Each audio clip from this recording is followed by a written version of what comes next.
আপনি যদি সারাক্ষণ চিন্তা করতে থাকেন যদি ওই জিনিসটা থাকতো তাহলে আমি সুখী হতাম, যদি অমুক সমস্যাটা চলে যেত, ওই মানুষটা আমার জীবন দুর্বিষহ করে তুলেছে, যদি সে একটা বাসের ধাক্কা খেত আমার জীবনটা কত ভালো হয়ে যেত। প্রতিবার বাস দেখলে আমি এই দোয়া করি।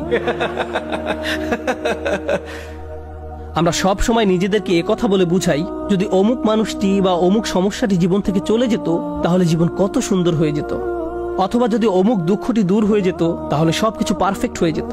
যদি মানুষের পরিবর্তন হতো, যদি পরিস্থিতির পরিবর্তন হতো, যদি পরিবেশের পরিবর্তন হতো, আমরা এভাবে ভাবতে থাকি সবকিছুর পরিবর্তন হলে জীবন সুন্দর হয়ে যেত, তাহলে আমাকে আর দুর্বল থাকতে হতো না। আমরা ভোগের উপর ভোগ করতে থাকি আর এতে পুরোপুরি আচ্ছন্ন হয়ে পড়ি। আর আল্লাহ আজ্জা জাল্লা বর্ণনা করছেন, জানো তুমি কত দুর্বল? তুমি একটি মাছির চেয়েও দুর্বল। দুআফাত তালিব ওয়াল মাতলুব। যখন তিনি এভাবে বলছেন আমি আপনি মজ্জাগতভাবে অবিশ্বাস্যভাবে কতটা দুর্বল, একটু চিন্তা করে দেখুন। আপনাদের প্রত্যেকের মাথায় বিভিন্ন জিনিসের চিন্তা আছে প্রতিদিন। আমরা এখন রোজা রাখছি, নামাজ পড়ছি, আর আলহামদুলিল্লাহ নামাজ পড়ার সময় আমরা মনোযোগ ধরে রাখার চেষ্টা করি, কিন্তু এর বাইরে আপনার মাথায় কোন চিন্তা ঘুরঘুর করে? আপনি কি নিয়ে উদ্বিগ্ন থাকেন? আপনি কি নিয়ে চিন্তা করেন? কোন চিন্তাটি আপনার মাথায় সারাক্ষণ ঘুরতে থাকে? কোন জিনিসটির ব্যাপারে ভাবেন এটা যদি থাকতো, আর কোন জিনিসটির ব্যাপারে ভাবেন যদি এটা না থাকতো? কারোর জন্য অসুস্থতা, কারোর জন্য ডিপ্রেশন, কারোর জন্য দুঃখ, কারোর জন্য হয়তো কোনো ব্যক্তি। কেউ কেউ ভাবেন যদি ওই মানুষটা আমার ব্যাপারে খুশি হতো। তারা অন্য একজনকে খুশি করার চিন্তায় মশগুল থাকেন। যদি আমার বাবা আমার উপর খুশি থাকতেন তাহলে আমি সুখী হতাম।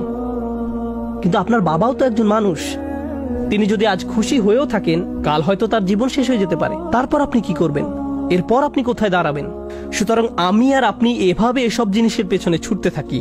আর এর পরের আয়াতে আল্লাহ আজ্জা জাল্লা বলেন, মা কদারুল্লাহ হাক্কা কদরিহি, তারা আল্লাহকে যথাযথ মর্যাদা দেয় না।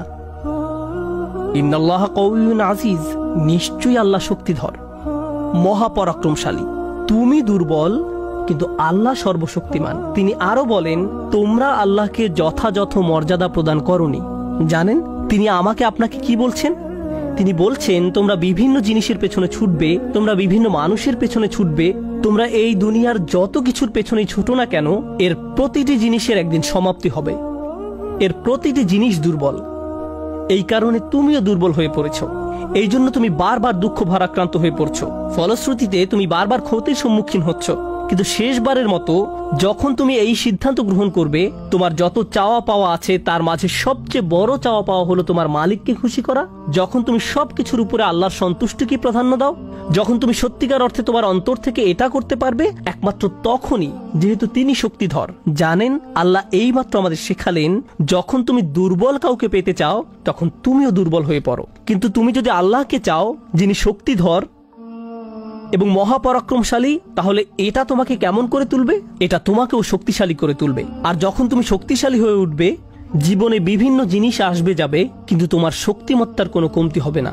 যে জিনিসের পেছনে তুমি ছুটছো তা ভেঙে পড়ার কারণে তখন তুমি আর ভেঙে পড়বে না, কারণ তুমি দুনিয়ার এসব তুচ্ছ জিনিসের চেয়েও অনেক অনেক উচ্চ একজনের সন্তুষ্টির অন্বেষণ করছো। আমি বলছি না যে আপনি এই দুনিয়ার কোনো কিছু চাইতে পারবেন না, কিন্তু আয়াতটি আমাদেরকে একটি ব্যাপারে শিক্ষা দিচ্ছে।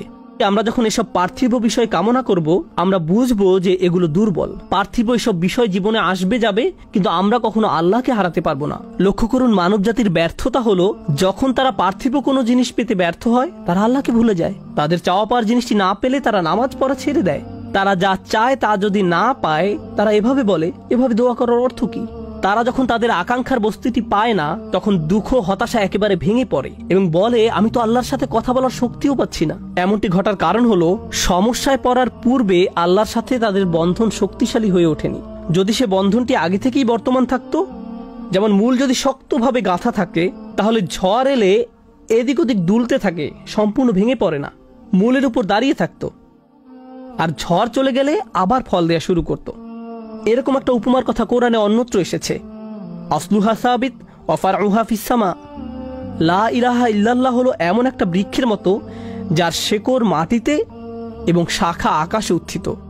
এটাই ঈমানের শক্তি। এই আধ্যাত্মিক শক্তির ধারণাটি আরো পরিষ্কার করার জন্য আমি আপনাদের নিকট একটা উদাহরণ পেশ করব। শক্তিকে আমরা বিভিন্ন জিনিসের সাথে সংযুক্ত করি। আমি বহু বছর আগে একটা ঘটনা নিয়ে কথা বলছিলাম, কিন্তু এখন এটি আমাকে অনুপ্রাণিত করে। যুক্তরাষ্ট্রের নিউ অরলিন্স অঙ্গরাজ্যের একটা পরিবারের একটা ঘটনা। পরিবারটা ছিল অনেক ধনী, তাদের গাড়ি ডিলারশিপের ব্যবসা ছিল। তাদের দোকান ছিল একেবারে সমুদ্র সৈকতের পাশে। তারা দামি দামি গাড়ি আমদানি করত এবং বিক্রি করত। এরপর হ্যারিকেন ক্যাটরিনা আঘাত হানল। ক্যাটরিনা এসেছিল বিশাল জলোচ্ছ্বাস নিয়ে এবং এর ফলে তাদের কেনা সকল গাড়ি ভেসে গেল। একমাত্র লেক্সাস এলএস মডেলের একটা গাড়ি বর্তমান ছিল এবং পরিবারটা এই গাড়িতে করেই হ্যারিকেন আক্রান্ত এলাকা থেকে পালিয়েছিল। দুর্যোগ শেষ হওয়ার কয়েক মাস পরে স্টেটের সবকিছু খুলে দেওয়ার পর আমি আবার তাদের সাথে দেখা করতে গিয়েছিলাম। যে পরিবারটি মাসে প্রায় 2 কোটি টাকা আয় করত, তারাই এখন সেই লেক্সাস গাড়িতে করে পিজা ডেলিভারি দিচ্ছে। পরিবারটি এখন এই কাজ করছে। এক ব্যক্তির পিজা দোকানের জন্য তাদেরকে হায়ার করা হয়েছিল। মা বাবা দোকানে পিজা বানাতো আর ছেলে লেক্সাসে করে সেই পিজা ডেলিভারি দিত। আমি যখন এটা দেখলাম, কল্পনা করতে পারেন অন্য কেউ যদি এরকম পরিস্থিতিতে পড়তো, অন্য কোনো মিলিয়নিয়ার যদি এভাবে দেউলিয়া হয়ে যেত, তাদের কি হতো? তারা সম্পূর্ণ হতাশ হয়ে যেত, মদের বোতল হাতে জীবন পার করে দিত। কারণ তারা মনে করত যা তাদের ছিল তাই তাদের শক্তিশালী করেছে। এখন যেহেতু এই সম্পদ হারিয়ে গেছে, আমার পক্ষে আর এই পরিস্থিতি মোকাবেলা করা সম্ভব নয়, এই ধরনের ক্ষতি সহ্য করা সম্ভব নয়। কিন্তু এই পরিবারের ক্ষেত্রে যখন আমি তাদের সাথে দেখা করলাম, সবাই খুবই শান্ত, নির্বিঘ্ন। বাবার অনেক বয়স হয়েছিল। এই রকম বয়সে এমন ক্ষতির সম্মুখীন হলে মানুষ হার্ট অ্যাটাক করে, উচ্চ রক্তচাপে ভোগে, কিন্তু এই মানুষটা সম্পূর্ণ শান্ত।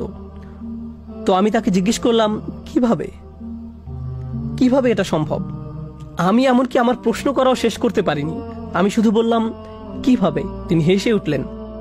তিনি বললেন, যখন ব্যবসা ভালো ছিল আমি সারাক্ষণ ফোনে ব্যস্ত থাকতাম। শিপমেন্ট এসে পৌঁছেছে কিনা, পেমেন্ট দিতে দেরি হচ্ছে কিনা, কার কি ডেলিভারি দেওয়া প্রয়োজন, কাস্টমার খুশি কিনা, ট্যাক্সের হিসাব ঠিক আছে কিনা, কর্মচারীদের সমস্যা, অমুক সমস্যা, তমুক সমস্যা, এসব কারণে আমি কোনো মতে জুমার নামাজে উপস্থিত হতে পারতাম কোনো রকমে।